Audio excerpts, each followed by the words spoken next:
शेर गरजने लगा है और उसने अपनी ताकत भी दिखा दी। भाजपा जैसी मजबूत पार्टी को भी झुकना पड़ा, क्योंकि चिराग पासवान के साथ उनकी कम से कम जाति का वोट आवश्यक रूप से है, जिसकी बिहार में आबादी लगभग 5.5% है। और लोकसभा विधानसभा के चुनाव में जो प्रदर्शन लोजपा रामविलास गुट का रहा है, जो चिराग पासवान की पार्टी है, उसे 8 से 6% वोट मिले हैं। यह मानकर चला जा रहा है कि चिराग पासवान की ताकत बिहार में 7% की है। ऐसे में भाजपा भला उन्हें कैसे छोड़ती। हमने पहले भी आपको वीडियो में बताया था कि चिराग पासवान के लिए भी आवश्यक है भाजपा के साथ जाना। क्यों आवश्यक है यह भी हमने बताया था। महागठबंधन के साथ जाने में चिराग पासवान को क्या नुकसान हो सकता है, क्या परेशानी हो सकती है, इसका पूर्वानुमान भी हमने आपको बताया था।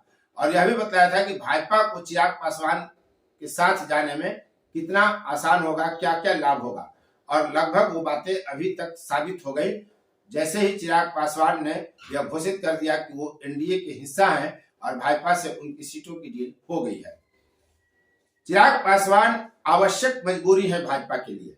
भाजपा के जिस तरह एजेंडे में शामिल है, जिस तरह से अमित शाह और नरेंद्र मोदी लगातार यह घोषणा कर रहे हैं, जेपी नड्डा और तमाम बड़े नेता भाजपा के, कि भाजपा के लिए 370 और एनडीए के लिए 400 पार का लक्ष्य रखा गया है, उसे हासिल करने के लिए बिहार में चिराग पासवान आवश्यक मजबूरी थे। क्योंकि 6 से 8%, लगभग 7% वोटों को छोड़ देना उचित नहीं था। और भारत की राजनीति में जो परिवारवाद है, उसका अगर विश्लेषण आप करें तो यह आप तय जानिए कि बिहार में पासवान जाति का वोट या पासवान जाति का समर्थन पशुपति कुमार पारस के साथ नहीं था, वो चिराग पासवान के साथ रहा है। क्योंकि रामविलास पासवान ने जिस तरह से दलित सेना के बाद फिर लोजपा बनाई, अपनी पार्टी खड़ी की, संगठन खड़ा किया, लगातार प्रयास किया और केंद्र की राजनीति में वो मजबूती से रखे, वैसी परिस्थिति में रामविलास पासवान के जाने के बाद स्वाभाविक रूप से उनकी जाति का वोट, उनका आधार वोट, वो चिराग पासवान के साथ खड़ा होने में सहज महसूस करेगा, न कि पशुपति कुमार पारस के साथ। और यही कारण है कि भाजपा पशुपति कुमार पारस को एक सीट भी बिहार में नहीं देती है। यह और बात है कि उनको राज्यपाल या राज्यसभा भेजने के लिए या बेटा को मंत्री बनाने के लिए प्रलोभन दे रही है भाजपा। भाजपा की कोशिश है कि चाचा भतीजा दोनों साथ रहे। जैसा उप मुख्यमंत्री बिहार सरकार के विजय सिन्हा ने साफ कहा कि चाचा भतीजा में क्या है, उससे मतलब नहीं है, दोनों भाजपा के साथ रहना चाहते हैं। लेकिन अब यह और बात है कि पशुपति कुमार पारस अपना स्टैंड क्लियर करेंगे, वो महागठबंधन के साथ जाएंगे कि भाजपा में मंत्री या राज्यपाल या राज्यसभा का पद लेकर संतुष्ट होते हैं। लेकिन एक चीज यह तय जानिए कि जिस तरह से चिराग पासवान ने सभाएं की और अपनी बातें रखी कि हमारा जनता से गठबंधन है, और उन्होंने जिस तरह से कमिटमेंट व्यक्त किया, वो लगातार अपने शर्तों पर भाजपा को मनाने के लिए प्रयास करते रहे। और जब उनकी शर्तें मान ली गई, जब वो मीडिया में आते हैं जेपी नड्डा से मुलाकात के बाद, तो कहते हैं कि उनके कोटे में किसी की सीट नहीं है, वो गठबंधन में है या नहीं मैं नहीं जानता, मेरी चिंता में वो नहीं है। वो शब्द वो अपने चाचा पशुपति कुमार पारस के लिए कर रहे हैं। और अब भाजपा ने जब पशुपति कुमार पारस को कोई सीट नहीं दी और चिराग पासवान को 5 सीटें दे दी, जिसमें हाजीपुर भी उनको मिल गया, जिसके लिए पशुपति कुमार पारस अडिग थे। समस्तीपुर, जमुई, नवादा और वैशाली, जमुई से खुद वो सांसद हैं। 6 सांसद 2019 में जीतते हैं और 5 सांसद पशुपति कुमार पारस के साथ चले जाते हैं। बेचारे अकेले चिराग पासवान बच जाते हैं, जिन्होंने अपना फिर लोजपा रामविलास पार्टी बनाई। अब स्थिति यह है कि उनके चचेरे भाई प्रिंस राज भी सांसद हैं। तो प्रिंस राज और पशुपति कुमार पारस के संसद पहुंचने पर अब संदेह है। अपने गृह जिला से पशुपति कुमार पारस संभव है खगड़िया से चुनाव लड़े, क्या होगा यह और बात है। लेकिन अब एनडीए में शायद उनकी जगह नहीं बचेगी, खासकर लोकसभा चुनाव में सीट शेयरिंग के मामले में। तो चिराग पासवान जिस मजबूती से खड़े रहे, उन्होंने बता दिया कि वास्तव में उस शेर का बच्चा है।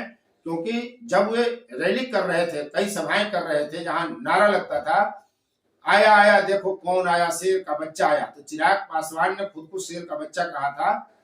यह बात उन्होंने आज साबित कर दी जब एनडीए के वे हिस्सा बनते हैं और उन्हें 5 सीटें दी जाती हैं। राजनीतिक दलों की अपनी मजबूरियां रहती हैं, चुनावी राजनीति की अपनी मजबूरी रहती है। पिछले लोकसभा चुनाव 2019 में उनको 6 सीटें और 1 राज्यसभा का सीट दिया गया था। लेकिन इस बार भाजपा ने उन्हें 5 सीटों पर ही बना लिया। और हमने पहले भी फोर्थ व्यूज के एक वीडियो में आपको बताया था कि यदि महागठबंधन जो 8 सीटों का ऑफर दे रही है उससे कहीं बेहतर है कि 4-5 सीटें एनडीए में लेकर के चिराग पासवान समझौता कर लें। क्योंकि एनडीए के साथ रहने में 100% स्ट्राइक सफलता का प्राप्त करने की संभावना तो है, लेकिन महागठबंधन के साथ ये संभावनाएं बहुत ही न्यूनतम हो जाती हैं। ऐसी स्थिति में चिराग के पास भी मजबूरियां थी कि वो भाजपा के साथ जाए, और भाजपा ने उनकी ताकत को सम्मान दिया है। समझ गई भाजपा कि भविष्य चिराग पासवान का है। नीतीश कुमार लोकसभा चुनाव तक है और देखिए इनका क्या होगा। ये तो खुद अविश्वसनीय चरित्र इनका बन गया है। भाजपा भी इन पर बहुत विश्वास करके नहीं चलेगी, इसलिए भविष्य की राजनीति भाजपा ने चिराग पासवान के साथ चलने में भला समझा, और यही कारण है कि चिराग को इतना तवज्जो दिया गया।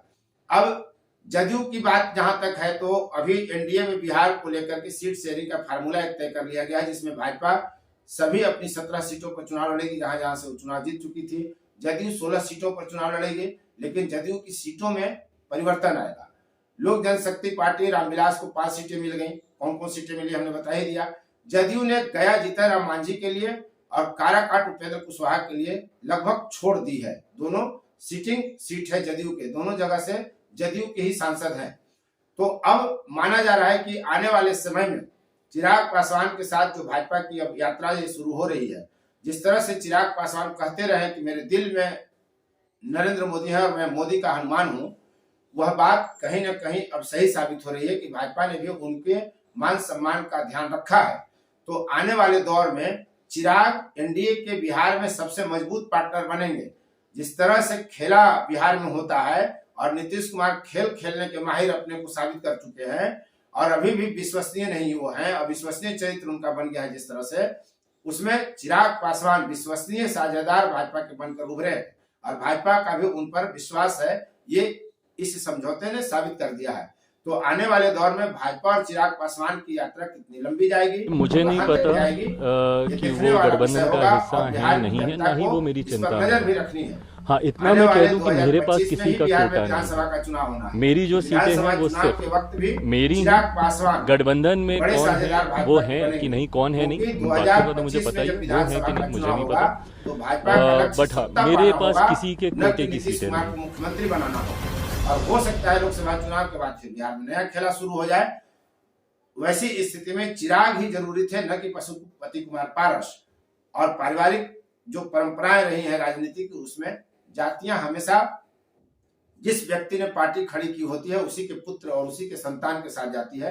जैसे आप तेजस्वी यादव के साथ यादवों को खड़ा देखते हैं और माई समीकरण को भी एक हद तक आप देखते हैं, ठीक उसी तरह पशुपति कुमार पारस के साथ न जाकर पासवान चिराग पासवान के साथ है। यह भाजपा समझ गई और इसीलिए यह समझौता सामने आ गया। तो आप देख रहे थे फोर्थ व्यूज और मैं उपेंद्र कश्यप। यदि अब तक आपने इस चैनल को सब्सक्राइब नहीं किया है तो आपसे आग्रह है कि चैनल को सब्सक्राइब कर लें, शेयर, लाइक और कमेंट जरूर करें, ताकि आपकी पसंद का वीडियो सबसे पहले आपकी मुट्ठी में पहुंचे। धन्यवाद, जय हिंद। आप देखते रहिए फोर्थ व्यूज, लोकसभा चुनाव से जुड़ी एक से एक वीडियो विश्लेषण। फोर्थ व्यूज, चौथा विचार, बाकी